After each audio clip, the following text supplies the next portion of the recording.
दोस्तों नमस्कार, मैं हूं केपी और आप देख रहे हैं YouTube channel blogger KP Singh. Blogger KP Singh में आपका स्वागत है दोस्तों। और दोस्तों आपका दोस्त और आपका होस्ट केपी सिंह। और आज मैं मिलवाता हूं आपको ऐसे नेचर गाइड से जो वास्तव में रणथंभौर की एक एक चीज़ को जानते हैं और जो उनको जानकारियाँ वो अद्भुत जानकारियाँ हैं। तो सबसे पहले हम जानेंगे उनका परिचय और फिर बात करेंगे रणथंभौर के बारे में। नमस्कार, मैं पंकज जोशी सवाई माधोपुर से बिलोंग करता हूँ। रणथंभौर नेशनल पार्क में 1983 से मैं लगभग काम कर रहा हूँ, जबकि यहाँ पर कोई गाइड नहीं हुआ करते थे। और जस्ट 11th के बाद में मैंने ये काम शुरू किया था, क्योंकि कॉलेज और tiger project office, tourist office पास होने की वजह से जब वहाँ पर टूरिस्ट आते थे तो मैं उनसे हल्की फुल्की बात करके उनको जंगल के बारे में बताकर उनके साथ जाने का प्रयास करता था। और वहीं से मैंने अपने आप से ये सब सीखा भी है। धीरे धीरे मेरी लगन इतनी बढ़ गई कि बस मुझे जंगल के अलावा और कुछ नज़र नहीं आता था। टाइगर और दूसरे जंगली जानवरों का जो बिहेवियर था मेरे को बहुत पसंद आया। और मैंने देखा कि ये जो जानवर हैं शहरी क्षेत्र के जितने भी जानवर हैं उनसे बिल्कुल भिन्न हैं। उनका क्रियाकलाप भिन्न है, उनकी रहन सहन का तरीका भिन्न है। लोग उनको आदमखोर मानते थे, लेकिन मैंने देखा कि वो आदमखोर नहीं, वो बहुत प्यारे जानवर हैं, बहुत ही अच्छा बिहेव करने वाले जानवर हैं। गाड़ी के साथ, गाड़ी के आसपास उनको कोई ज़्यादा टेंशन नहीं होती थी। वो बहुत ही लोगों को प्यार करने वाले जानवर मैंने उनको पाया। पंकज जोशी जी ने हमको बहुत अच्छी जानकारी दी और बताया कि वो कैसे आए इसमें। मैं जानना चाहूँगा उनसे कि आप जब रणथंभौर में जाते थे जिस उस वक्त में कोई और नेचर गाइड हुआ करते थे, अगर नहीं हुआ करते थे तो आप उन जो गाइड जो लोग आते थे उनको कैसे टैकल किया करते थे? ये निश्चित तौर पर उस टाइम पर बहुत ज़्यादा गाइड नहीं थे, लेकिन हम में से मेरे बाद में एक अश्लेष जी और एक राजेश शर्मा थे जो अभी हमारे साथ काम नहीं कर रहे हैं, वो गवर्नमेंट सर्विसेज में चले गए। एक और थे शमीउद्दीन जिनकी स्वागत होटल थी वो, और एक शाहिद, ये मेरे बाद आए थे सब। लेकिन 92 के बाद ये सभी लोग गाइड बन गए थे बाद में। यूँ कहते हैं कि रणथंभौर नेशनल पार्क अपने आप में एक पहचान है और वर्ल्ड फेमस है। तो आपको रणथंभौर के अंदर ऐसी कौन सी चीज़ है जो आपको पसंद आई और आप रेगुलर गाइडिंग का काम कर रहे हैं? पसंद आने की बात कहें या उसकी खासियत की बात कहें तो रणथंभौर के अंदर 3 हेरिटेज हमको मिलती हैं। सबसे पहले हिस्टोरिक हेरिटेज, जिसके नाम से रणथंभौर नेशनल पार्क का नाम पड़ा, जो बहुत ही प्राचीन किला है, बहुत अच्छा किला है, उसका अपना एक अदम्य इतिहास है। उसके बाद में स्पिरिचुअल हेरिटेज, जहाँ पर किले के अंदर ही एक गणेश जी का मंदिर है। इसके अलावा जंगल के अंदर कुछ और भी बहुत अच्छे मंदिर हैं जिनकी बहुत अच्छी मान्यता है।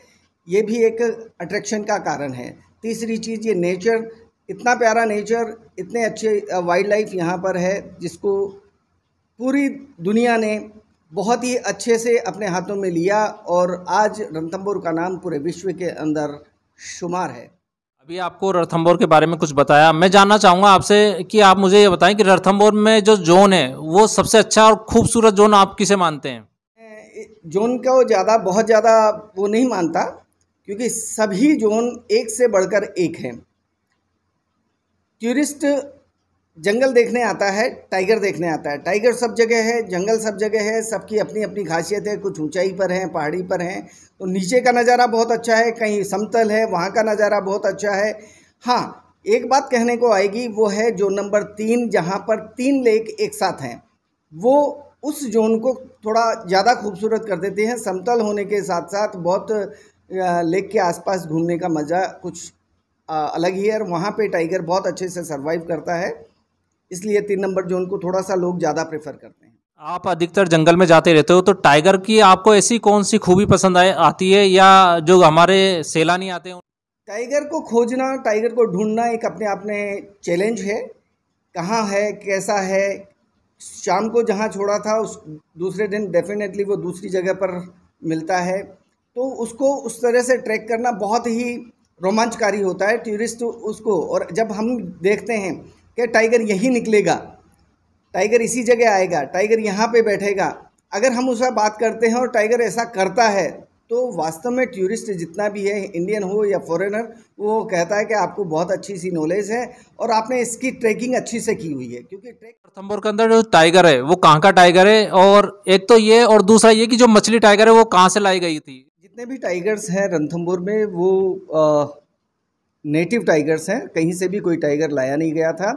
और ये जो स्पीसी है हमारे यहाँ पूरे हिंदुस्तान में, वो रॉयल बंगाल टाइगर के नाम से जानी जाती है। और मछली के लिए आपने पूछा ये कहाँ से लाई गई थी, तो ये इसकी माँ का नाम भी मछली था, बड़ी मछली, उसकी बेटी है और बहुत ही अच्छी सुंदर टाइग्रेस वो थी। और वो शरीर में बहुत ज़बरदस्त थी, बहुत बड़ी थी। मेल के साथ अगर बैठती थी तो वो लगती थी कि वो भी एक मेल ही है। बहुत ज़बरदस्त टाइग्रेस थी। मगर मैंने सुना है कि जो मछली थी उसको सुंदरबन से लाया गया था, तो क्या ये सही बात है क्या? बिल्कुल सही नहीं है। मछली जो टाइग्रेस है वो रणथंभौर की ही टाइग्रेस है, कहीं बाहर से लाई गई टाइग्रेस नहीं है। रणथंभौर को यूँ कहते हैं स्थापित करने में किसका हाथ है, वो भी थोड़ा सा बताएं। रणथंभौर को स्थापित करने में वैसे मैं कहूँगा ग्रेट कैलाश और सांखला सर का बहुत बड़ा हाथ है, क्योंकि वो राजस्थान से थे और टाइगर प्रोजेक्ट ऑफ इंडिया के वो फर्स्ट डायरेक्टर थे। उनका बहुत लगाव था रणथंभौर के प्रति और उन्होंने इसको बहुत अच्छी तरजीह दी। और सबसे बड़ी बात यह है, उसके बाद भी रणथंभौर का जो पर्यावास है, जो हैबिटाट है, वो बहुत ही रिच हैबिटाट रहा है। तो उसका भी एक अपना योगदान कह सकता हूँ मैं, कि नेचुरल तरीके से टाइगर्स के लिए और रणथंभौर के लिए रहा है।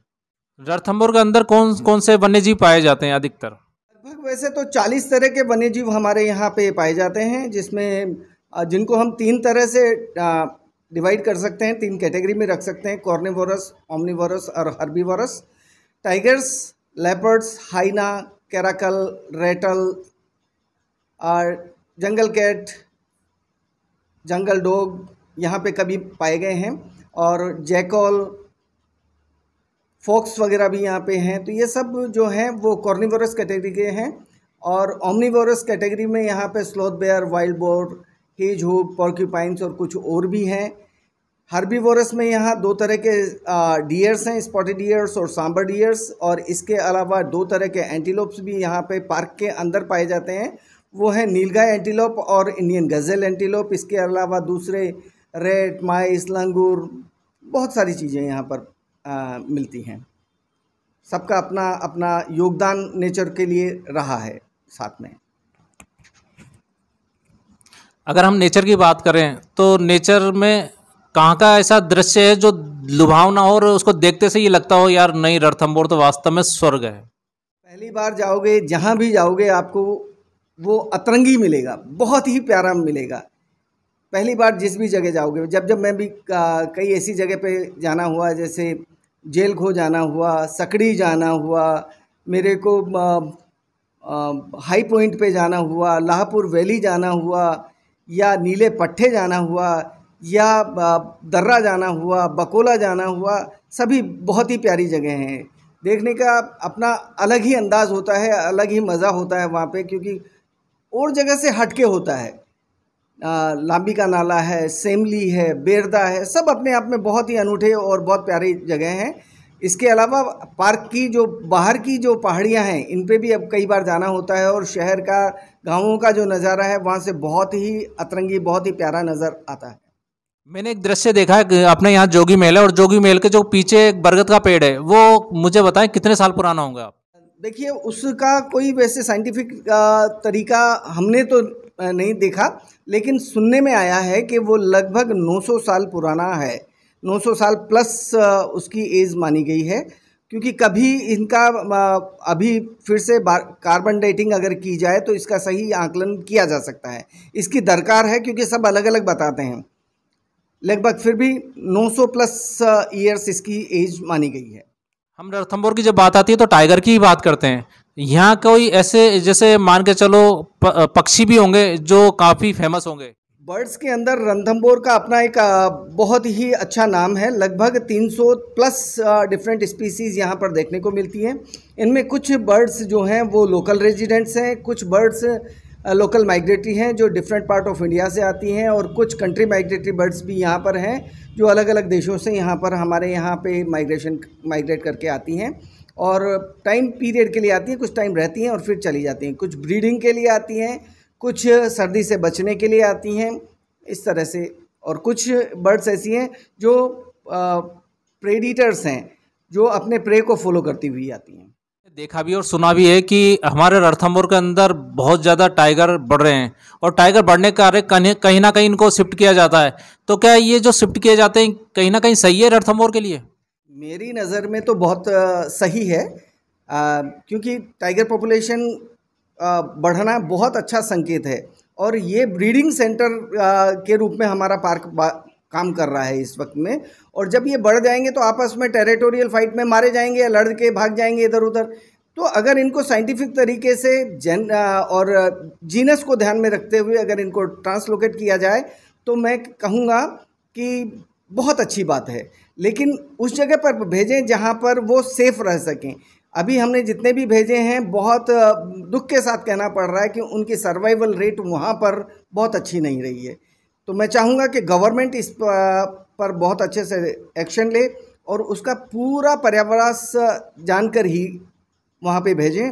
और एक और बात कहूँगा कि जो भी टूरिज्म एरिया में टाइगर्स हैं उनको कम से कम ज़्यादा नहीं छेड़ें। जो टाइगर्स बाहर निकलते हैं, जो न्यूसेंस क्रिएट करते हैं, गाँव वालों के साथ इंटरेक्शन में आते हैं, उनकी प्रॉब्लम्स क्रिएट करते हैं, उनको ही वहाँ से हटा करके दूसरी जगह भेजा जाना चाहिए।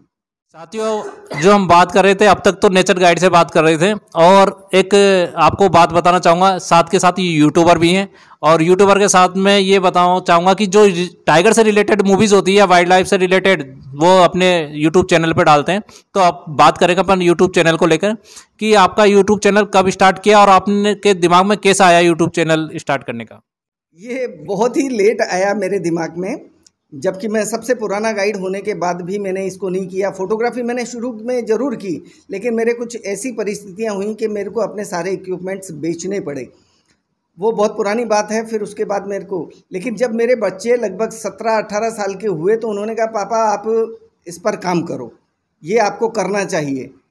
उन्होंने मेरे 2 बेटे हैं, दोनों ने मेरे को बहुत इंस्पायर किया और मैंने केवल मोबाइल के थ्रू अपना यूट्यूब चैनल चलाना शुरू किया है। और मैंने इसको शुरू किया है 30 सितंबर 2020 फर्स्ट लॉकडाउन के बाद, और अब तक लगभग मैं 37 या 38 वीडियो इसमें पार्टिसिपेट कर चुका हूँ या पब्लिश कर चुका हूँ।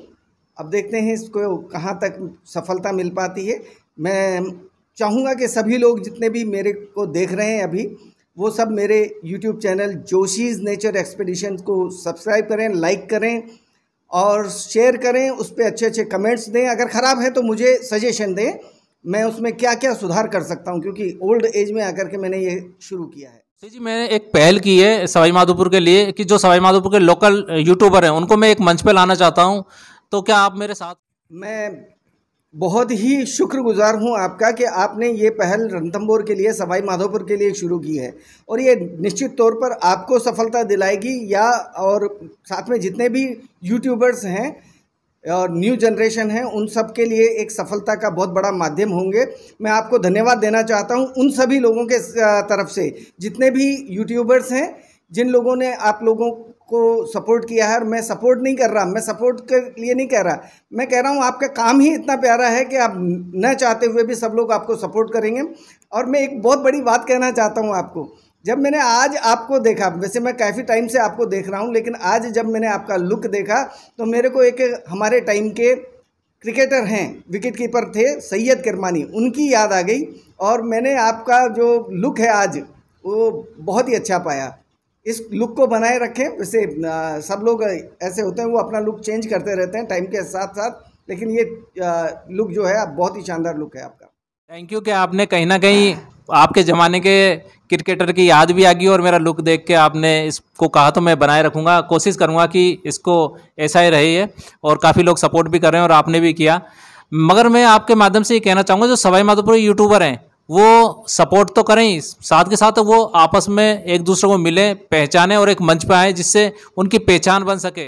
बिल्कुल, ये पहचान और ये पहल किसी को करनी चाहिए और आपने ये पहल की है, इसके लिए आपको बहुत बहुत धन्यवाद। सभी लोगों से मेरी गुजारिश रहेगी, जितने भी यूट्यूबर्स हैं, कि केपी सिंह जी के इस मंच को वो साझा करते रहें, मिलते रहें, एक दूसरे का मार्गदर्शन लेते रहें और या मार्गदर्शन देते रहें, क्योंकि मैं तो बिल्कुल नया हूँ यूट्यूब के क्षेत्र में, तो आप मेरे को भी कह सकते हैं, बड़ा भाई हो सकता हूँ आपका इस काम उम्र के हिसाब से, लेकिन काम के हिसाब से आपका छोटा भाई रहूँगा। जोशी जी से बात करके बहुत अच्छा लगा दोस्तों। ये कह सकते हैं कि जब बात कर रहा था तो दिमाग में रणथंभौर का सीन घूम रहा था और कहीं ना कहीं रणथंभौर की जो यादें हैं वो दिमाग में आ रही थी। इन्होंने जो चीज़ें बताई वास्तव में अपने आप में याददाश्त हैं, अपने आप में याद रखने वाली बातें हैं। दोस्तों मुझे बात करके बहुत अच्छा लगा। अगर ये वीडियो आपको पसंद आई तो लाइक करें, शेयर करें, सब्सक्राइब करें और दोस्तों घंटी जरूर बजाएं, क्योंकि आने वाली वीडियो का नोटिफिकेशन आपको मिल जाएगा। मेरे को जंगल बहुत प्यारा लगता है और वैसे तो लोग कहते हैं कि ये मेरा पहला लव है और पहला लव कोई नहीं भूलता है। मैं भी कहता हूँ मेरा पहला जो प्यार है वो जंगल है, जिसको मैं कभी नहीं भूल सकता। और इस प्यार के बारे में मेरी पत्नी को पता है। ये बहुत बड़ी बात मैं आपको बता रहा हूँ। तो ये प्यार मेरा जंगल के प्रति बना रहे और ये जंगल आबाद रहे मेरे बाद भी और आने वाली जनरेशन्स के लिए। Ranthambore is the great park. It have to go on continuously.